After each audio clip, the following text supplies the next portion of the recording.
E aí pessoal, seja bem-vindo ao canal. No vídeo de hoje eu vou te mostrar aqui como você pode simplificar os seus investimentos. Isso é bom tanto para quem está começando quanto para quem já investe e pretende continuar investindo para o longo prazo. Eu vou te passar 10 dicas para melhorar e simplificar os seus investimentos.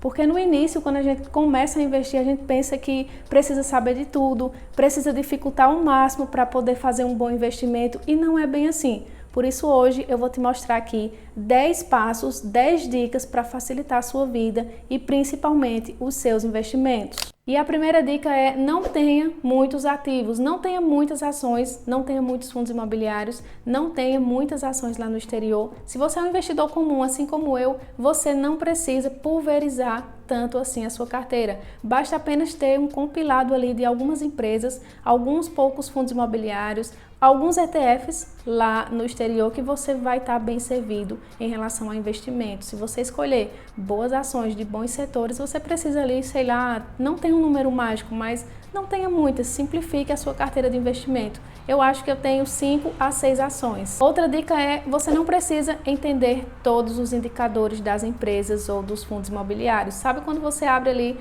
o Status Invest ou o Investidor 10, coloca lá o ticket do fundo imobiliário ou da ação e aparece dezenas de indicadores que você precisa analisar, fora os relatórios que tem ali, às vezes 10 páginas de relatório para você ler. Você, investidor comum, não precisa saber disso tudo, você precisa apenas saber os pontos principais, os pontos que você de fato precisa saber sobre aquele negócio para fazer um bom investimento. Pode ter certeza que muitos grandes investidores que tem aqui no mercado, que é pessoa física assim como eu, assim como você, eles não sabem todos os indicadores, eles não entendem todos os indicadores, até porque não precisa, você precisa apenas entender o essencial do negócio ou do imóvel, a logística do imóvel que você está investindo através dos fundos imobiliários. Por exemplo, se você conseguir entender o setor ali daquele ativo que você está investindo, se você conseguir entender como aquele ativo, como aquela empresa gera valor, como ela lucra, se está lucrando, se está crescendo, se cresceu nos últimos anos, se pagou um bom dividendo, se ganha da inflação nos últimos, vamos dizer aí, nos últimos 10 anos, se a empresa ou o fundo imobiliário ganhou da inflação,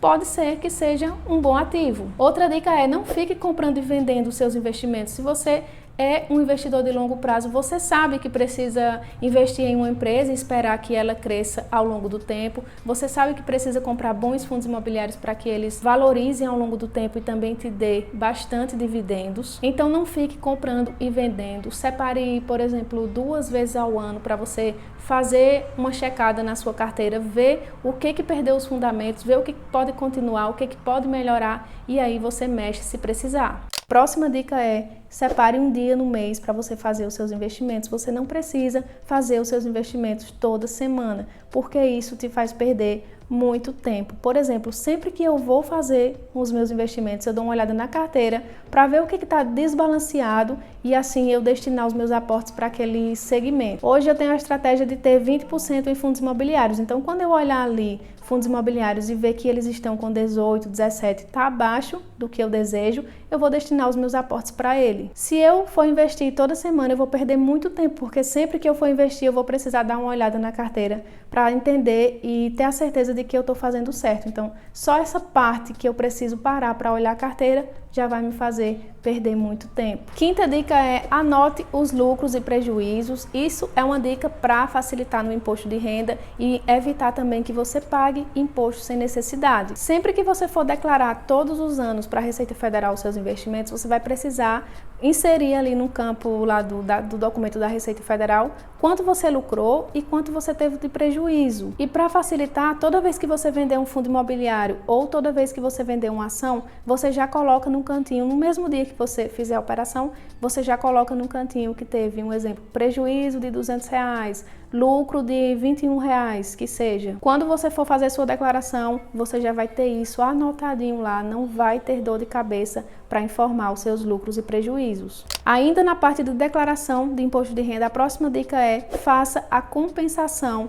de prejuízo e lucro. E como funciona isso? Não sei se você sabe, mas vai ficar sabendo agora que você consegue compensar lucro com prejuízo. Por exemplo, vamos citar um exemplo de fundos imobiliários, mas isso também pode acontecer com ações.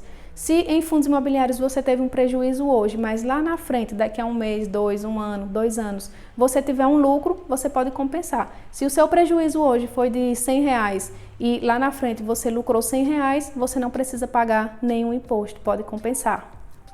Outra dica é evite empresas da moda. A gente já está cansado de ver essas empresas da moda tendo prejuízo, falindo e levando boa parte do dinheiro do investidor. Então tenha cautela, quando algo estiver muito na moda, desconfie, porque essa empresa ou esse fundo imobiliário já vai ter subido muito, você já não vai mais estar fazendo um bom negócio. Então tire o olho dessas empresas que estão muito na moda agora. Próxima dica muito importante é: compre fundos imobiliários e compre ações que vencem a inflação ao longo do tempo. Você tem como analisar isso hoje facilmente, então não seja enganado, não compre um fundo imobiliário que não vai vencer a inflação, não venceu nos últimos 10 anos e provavelmente não vai vencer nos próximos 10 anos. Então não se engane, analise esse indicador, veja se a empresa que você está investindo ganha da inflação e veja se o fundo imobiliário que você investe ganha da inflação. Isso é o mínimo que a gente pode exigir em um investimento. Outra dica também é: tenha investimentos de renda fixa. Vejo muitas pessoas influenciando as outras a não terem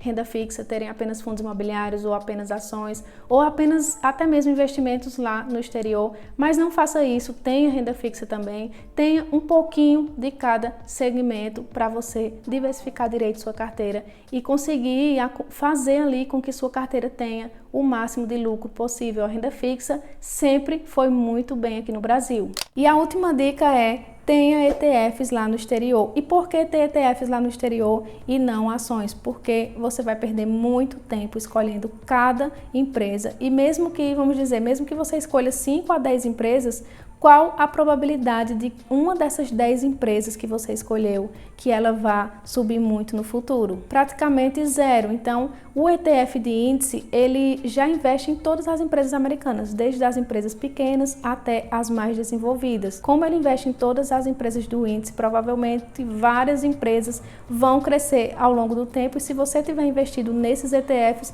você também vai se beneficiar dessa subida de qualquer empresa do índice americano. Então, ter ETFs de índice é uma estratégia inteligente, porque você vai evitar perder muito tempo escolhendo empresas, você vai evitar também escolher as empresas erradas e talvez até perder muito dinheiro. Investe no índice, espera as empresas se valorizarem e garante o seu retorno certo, que é o índice americano. Certo, pessoal? Te passei aqui 10 dicas para simplificar os seus investimentos. Espero que eu tenha te ajudado de coração. Se gostou, não esquece de se inscrever aqui no canal, curtir esse vídeo. Um abraço para você e até a próxima!